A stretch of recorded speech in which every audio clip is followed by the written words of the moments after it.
And we have a health first alert for you this morning. Though we're seeing cooler temperatures this week, the summer months are still rapidly approaching. Heat can be dangerous for anyone, but warmer temperatures can pose additional challenges for people living with Alzheimer's disease and other dementias.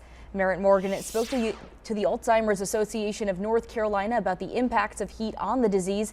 She joins us live now in the studio with more details. Good morning, Merritt. What can you tell us? Good morning, Gigi. The association says that the disease causes a number of changes in the brain and the body that may affect their safety, including changes in sensitivity to temperatures. That's why it's important to plan ahead for weather changes. In doing so, you can prevent injuries and also help a person living with Alzheimer's and other dementias feel more relaxed and also less stressed.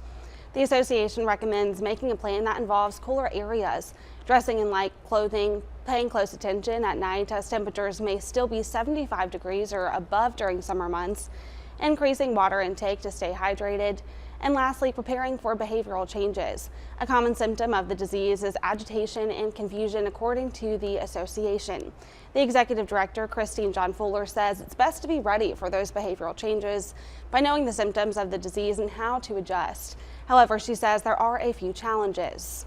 Prepare for those behavioral changes, right? So research shows that heat can increase agitation and confusion in people. So people with the disease, people without the disease. So what we can do is try to remove some of those behavioral triggers by addressing the person's physical needs, those things that might be impacted by it. And once we've addressed those physical needs, then we can tend to their emotional needs, because sometimes with individuals living with the disease, they may not be able to verbalize to us exactly what is going on.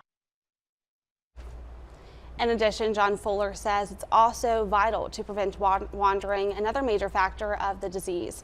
She says wandering can be very dangerous during times of extreme heat. It's also estimated that 60% of people with dementia will wander and become lost at some point, with many doing so repeatedly. If not found within 24 hours, up to half of wandering individuals will suffer serious injury or even death. John Fuller told WITN to monitor your loved ones living with the disease closely for agitation or restlessness, especially during those sundowning periods. Now, sundowning is increased confusion that people living with the disease and dementia may experience from dusk through the night. Gigi. Thank you, Merritt.